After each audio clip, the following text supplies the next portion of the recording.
Good evening and welcome to another edition of Rebelwatch. I'm your host, Cameron Hass, and alongside me is NewsWatch sports anchor Jason Kern and sports reporter Grant Farrell. We have a lot of things to get into tonight. Washington had the big win against Oregon last week. Both the Ole Miss Rebel volleyball team and soccer team seasons are still going on in the swing of things. But starting things off with the Ole Miss Rebel football team, coming off of a bye week, heading into Auburn this week. Ole Miss, against Auburn, it's been a tricky matchup in the past, but Ole Miss is the favorite going in, which is surprising considering given the history. They haven't won on the road against Auburn, I think, once in the last 20-something years. So what are you guys thinking about the matchup?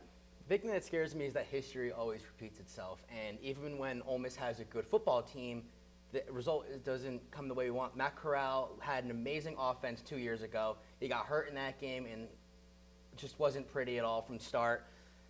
We're 11-34 overall, and we've only beat them 3 times at Jordan-Hare, and that's just a crazy stat when you think about it. But when you look at when they just played LSU over the weekend, when you look at that game, they only put up 18 points versus just one of the worst defenses that LSU's ever had. And it starts to think like, man, is this really something we should be worried about, or is this like, oh, don't fall in that trap? Is this just like the biggest trap of all time? The Ole Miss offense is going to somehow lose to this Auburn team that has not really that much talent. Their quarterback threw for just over 100 yards against a really crappy LSU team that Dart had like over 400 yards against. So it really begs the question of how the environment's going to be is really what's going to come down to. Yeah, and people typically don't like to compare results from past teams and like other matchups that go on, but is the LSU and Auburn game, is that something that like the Rebs are able to look at and make themselves feel a little bit better going into the game? I agree. I think that, yes, they should be able to look at it because this was the first game that Auburn all year has gotten 100 yards passing against a Power 5 conference team. And this team they rank dead last in the SEC for offense, total offense. So my thing is that they can see is that the LSU defense obviously isn't good. And I believe that we have a better defense than the LSU team. And with this, the thing that they're going to try to do is just run the ball. They average 191 yards on the ground, and I think Pete Golding's going to be able to do something. But my main thing is Lane Kiffin. If we lose this game, it's embarrassing. This team is not good. They're using 2 quarterbacks. Obviously, this offense hasn't found itself. The defense is still struggling. It's not looking good for this team. We should go in there, and we should easily cover the spread of 6.5. I believe that we should win by 2 or more touchdowns. And when you look at the past couple of years, everyone's like, oh, they had the bye week to get prepared for Alabama because the bye week came before Alabama the last 2 years. Didn't work out. So you can't really use the excuse of, oh, we had a chance to rest. Jordan Watkins got this.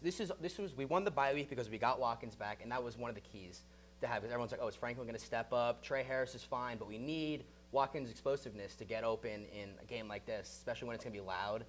You need more weapons, or as much weapons as you possibly can get. So having him back is going to be huge. But I'm just curious to see if this rest is going to kill us because they haven't played in a week, or it's going to really just Lane Kiffin found something in the film against LSU that he's like, oh, this is the key. This is what we need to do to win in a loud, noisy, or just crazy environment that Auburn's going to bring because they're going to. Well, yeah, it also helps.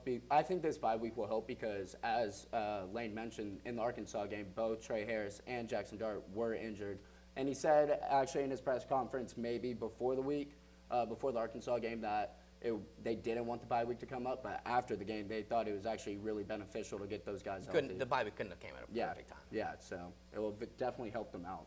Yeah, and Auburn will definitely be using their home field advantage. And the big story, obviously, there's going to be a lot of dramatics, like headlines going into the game, especially with Hugh Freeze and Lane Kiffin.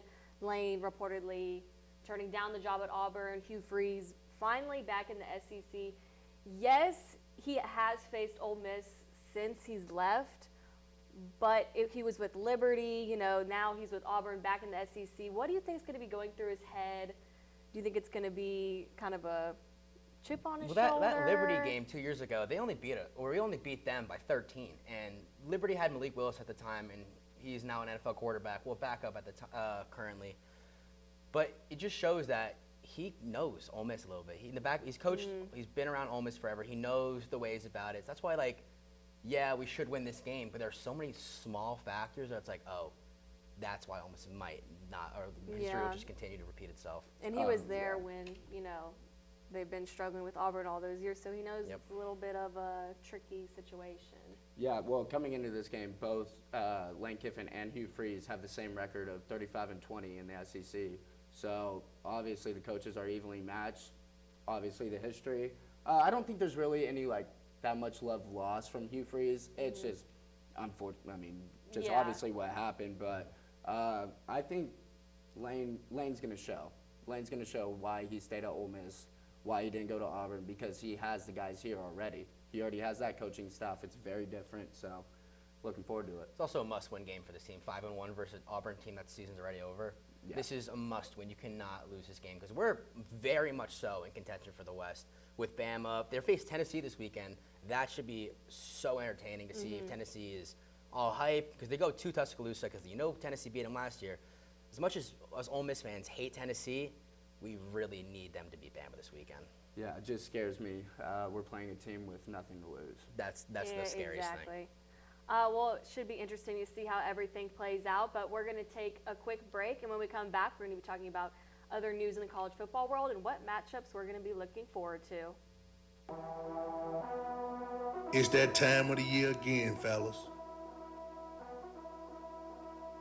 When the mornings are hot, the afternoons are hotter, and football is on its way back. Now, games is won by the battles fought in August.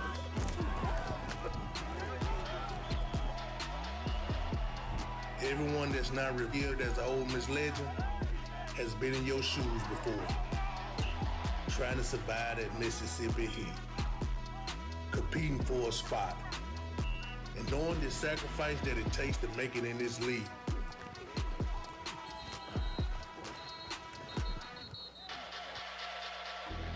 You go into this money collection of men from 100 different places, and if you work, you emerge from it as one team with one goal and one heartbeat.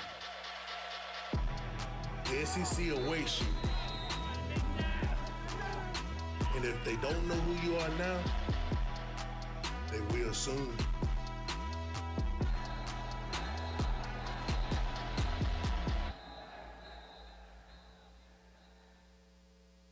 Where are we gonna go? Someplace warm. A place where the beer flows like wine. Where beautiful women instinctively flock like the salmon of Capistrano. I'm talking about a little place called Oxford, Mississippi. To see it is to believe it. You hear about it, but you just have to see the party. Ladies and gentlemen, welcome to the Grove. The sound and fury are here. Let's go, let's go, let's go. Did he got a toe down? Pageantry, the pride, the pomp is unmatched and unrivaled. This stadium has come unhinged. This is what college football is all about. Oh, as he gets walloped. No coach is having more fun than Lane Kiffin.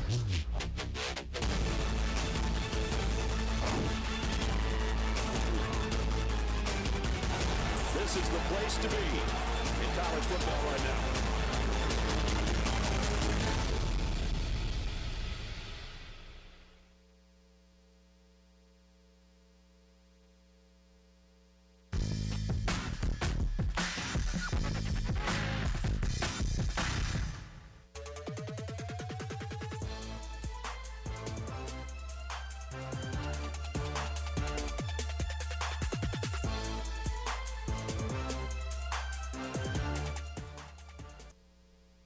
Welcome back to Rebelwatch. Now we're going to talk about some college football. We're now heading into week 8 of the season. Last week, everyone was really focused on that Washington-Oregon matchup, and it really lived up to the hype. There was a high performance level from both teams, much like the Texas-Oklahoma game, kind of. But were there any surprises? What are y'all thoughts on the game? Michael Penix Jr., you will be in New York for the Heisman ceremony. What a moment, taking his team down. This game was everything that it could have been. Pac-12 shootout. I love those. And it was just amazing. My thing is with Oregon, you can't count them out yet. Still, they might be a little bit off the track now for the playoff, but still keep them in your sights. But Washington figured it out. They did well. They kind of have like, with their two wide receivers, with Rome Odunze and Jalen Polk, they kind of give me like an LSU Tigers feel because you had Joe Burrow going for the Heisman at the same time, and these two guys are both up for the award for best wide receiver in college football. And when you look at the situation of this game, Washington won. I personally think if it was at a neutral site or at Oregon, Oregon takes the cake. What surprised me the most was going for it on 4th and 3 with 2 minutes left. That Oregon It seemed like did. it was every single drive. It seemed like it was every single drive, but when it mattered most, there's 2 minutes left in the game, and you go for it, and you don't convert, and you give them only 50 yards to work with 2 minutes left. Just a head scratcher. I'm like, you pin him deep, make him go the full length of the field, and beat you. Don't give him half a field. It's just that was a head scratcher. And Bo Nix is good. Oregon's such a good team. But in that situation, that was what surprised me the most. Bo Nix had a better game. Michael Penix was great, but he was 22 for 37. It's not bad numbers, but when you look at it in a big game like that, yes, I couldn't agree more with you. He's the Heisman favorite right now, and he looked so good. He won them a football game. But I personally think that if it was Oregon was a home or at a neutral site, I think Oregon wins that game. And I hope they play each other again somewhere. I don't know if it's possible, but somewhere down the line, I would love to just see another rematch. And and all credit to Washington. I think it's a very well-coached team, very good defense, good offense, and they faced Oregon's, I think, the top 5 defense in the nation, and Michael Penix made it look easy. The run game was great. His receivers were always open, which was just made life so much easier for him. But he scrambled well. He read the pocket so perfectly and exactly what a Heisman should be doing. Yeah, only thing that I will say to rebuttal your thing is that this was kind of a lot of the same team from Washington last year. They went into Oregon and they beat them straight up. So they obviously got the guys. But staying on the Pac-12, that Deion versus Stanford game. Oh, Man, gosh. Shocking. It really embarrassing. I went to bed. Yeah, I thought it was over. To get outscored 45-14 in the second half is, I don't care what type of talent you have, you should not let that happen. Annie picked up this team. They won one game last year. You don't lose. You can't blow that. That's just a terrible loss. But to shine some light on Stanford, Alik Manor. 295 receiving yards, 3 touchdowns, and he practically mossed Travis Hunter, the best player in college football, arguably the best player in college football. He just made it look easy. He's always open, and when he wasn't, he was making these insane catches. And let me tell you that it boosted his draft stock immensely. It was just so crazy. I didn't know who he was before that game, but when I watched that game, I was like, who was number 13? Who is this guy? And I looked at the stats at the end, 295 yards from a receiver is out of this world. So that was a huge key when you're watching that game. They couldn't guard him. The secondary was insanely lost. And even when Travis Hunter guarded him, he was still finding ways to get open. So, it's a tough loss for Colorado. You can't blow a 29-point lead at home, especially at a night game. It's just such a bad look. Yeah. And it hurts because this is exactly what Deion was trying to stay away from, was this kind of game. Because he praised himself so high, and he competed with he got blown up by Auburn, but competed with USC, and he shows that there's definitely some light. But after this game, it's like, how much It's of just fraud? confusing. Are these is this a team of fraud? Is Stanford good? We don't know. But No. well, okay. Do you think this is going to take some glamour away from the program? Do you think the celebrities are still going to be showing up to these games after this? And we're going to have to see. Well, I want to see what the team does because they've had the media loving them this whole time. Right. And then this happens. And now they're facing a complete they have opposite everything, type of attitude, the opposite of it. And, maybe, if the celebs do even show up, is this still going to affect this football team, losing a 29-point lead? I don't see it happening. I don't see this season turning over for them. And looking at their schedule, the fun games are over. Yeah. USC, Oregon, bye-bye. The rest of the games are just Oregon State, Utah. Utah's good, but it's just okay, they're not going to win because they clearly can't win. Right. Yeah. So it's just damn, the season's over, and people just want to keep watching. People want to see them make a bowl game. Are they going to make a bowl game? They should. They really should. and looking at the schedule, they should. But after that game, if it was at Stanford, I'd be like, okay. I still wouldn't be okay, but I don't know. Your home field, Yeah. it's an insane loss. But I get Deion was the big light of this college football season, but you got to look at other parts of college football. This weekend, we play Auburn. We play at Auburn. Bama plays Tennessee. Ohio State is home against Penn State in one of the most underrated games. Penn State, they haven't had a lot of competition, but Penn State, with their #1 defense in the nation, is going to come in and show Kyle McCord, hey, we're here to play. Yeah, we haven't gone to a big atmosphere, but we're made for these moments, and I cannot wait to see what Penn State comes out with. So you're picking Penn State. I got Penn State an upset. Looking at how Ohio State's played, McCord has not looked great. Yeah, it's easy to throw touchdowns when you have Marvin Harrison Jr. as a wide receiver. He's the best player.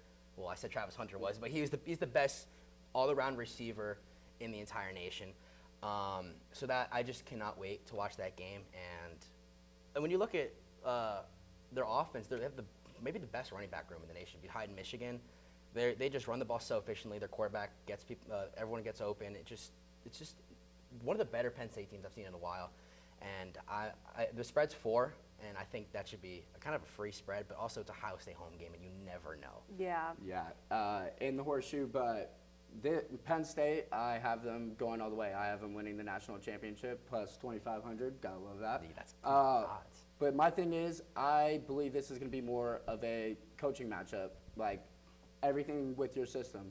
Ryan Day is 35-0 against Big Ten teams, not named Michigan, and unfortunately, James Franklin is 1-8 against Ohio State, lost the last 6. But these defenses it's going to be a regular Big Ten game. It's possession where you take the ball is going to matter. Every single thing. Those 3rd and 8s, those are going to be the hard downs. You're not going to want to get in those situations. My thing is that I believe that will make Penn State kind of go away from Ohio State, like distance themselves. Their pressure. They have 27 sacks. They rank 2nd in the country with that. And my thing with Kyle McCord, he hasn't really shown that. And I believe that this is the chance for Penn State to make their statement. Like, they're not going to be known as the #3 team anymore in the Big Ten. They're going to start being with Michigan. And if they beat Ohio State, they will be right there with Michigan. Yeah. And with a first-year quarterback, Drew Aller, this is the guy that's supposed to have the talent to be able to beat Ohio State. And if you can do this with your first-year quarterback, it's going to show that this program is going to take the elevator all the way to the top. Another big reason why I think Penn State's going to win, because if you look at the game last year, Penn State was winning the entire game until C.J. Stroud realized, hey, I'm C.J. Stroud, and I'm going to go to New York and maybe win a Heisman. It's just Penn State should have won that game. But now when Penn State is finally built and finally ready for a game like this, Ohio State's kind of under pressure because they're like, oh, we've not been great. We have to really play well. Penn State's like, let's go in there, win a damn football game. Let's go prove this. Let's go show the country that we can actually play. And if it was a night game, I think Ohio State would win. But since it's that big noon kickoff, Yeah. I think this is right up Penn State's alley. Yeah, will definitely be kind of the first Big Ten showcase football game of the year so far. But 100%. we're going to take a quick break, and when we come back, we're going to be talking about the Lady Rebs with the soccer and volleyball team.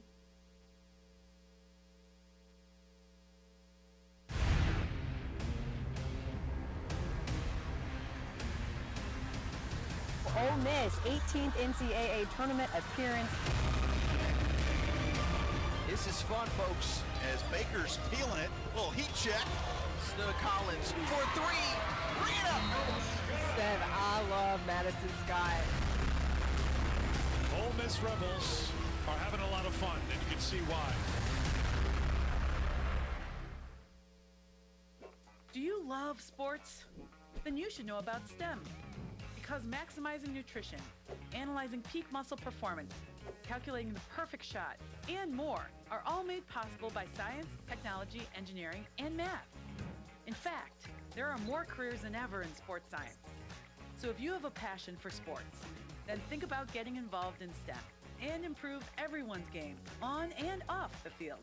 Get inspired at SheCanSTEM.com.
Welcome back to Rebel Watch. We're now going to move on and talk about the Lady Rebs and what's going on with the soccer and volleyball team.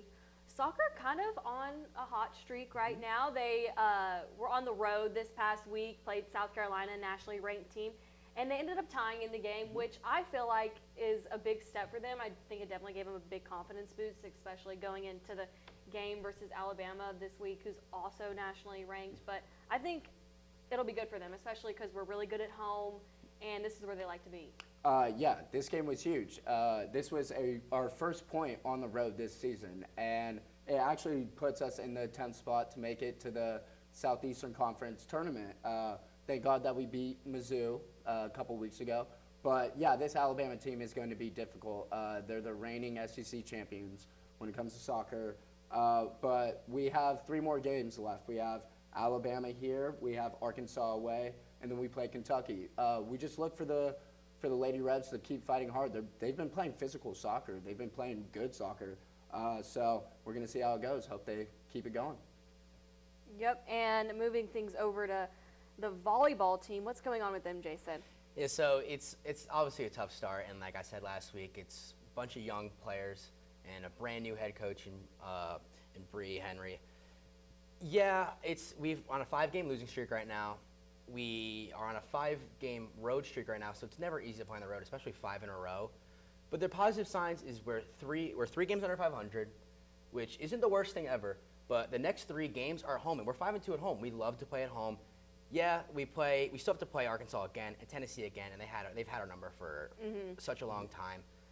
It's just growing pains. You just gotta. What I'm looking for right now is hit the reset button. Hit the reset button. I just want to see what this team's made of. Like we talked about with Auburn, they have nothing to lose. Go out there, go upset Tennessee, go upset Arkansas. Why not? You have nothing to lose. I just want to see what this team's made of, because they've shown a lot of positive signs with their young talent.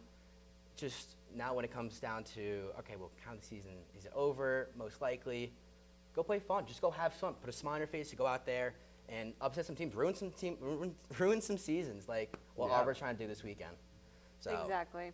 And hopefully both teams can pull off some much-needed wins this week, really. But we're going to take a short break, and when we come back, we're going to talk about the MLB playoffs and what's going on in the Championship League Series.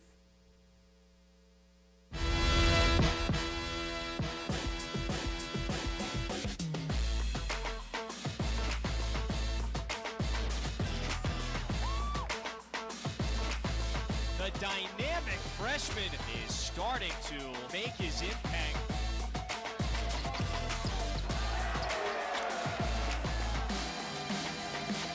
Dagger with the shot clock down to 1. That 3-ball drops for Jamin Brakefield. Fagan from the corner with a triple. Burrell for 3, and that's a big response. 3-ball, yes. Miss shooting lights out of the pavilion. Ed, give him one more. Wow. Alley. Ooh. Well, you can't teach that. Well, that should give Ole Miss a boost.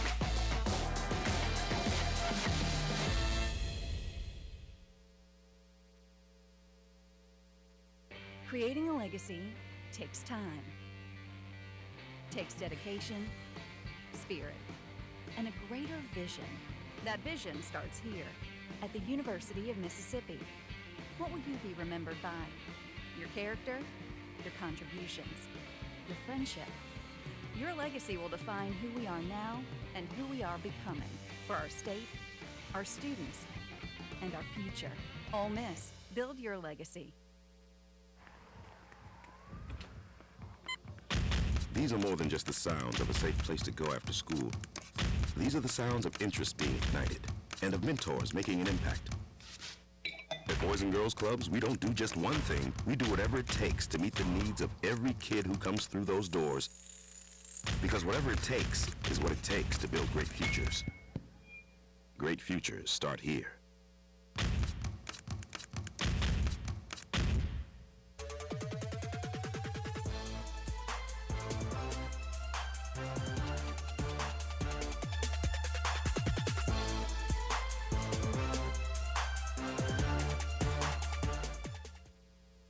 Welcome back to Rebel Watch. We're now deep into the MLB playoffs. We're a few games into both the National League and the American League Championship Series.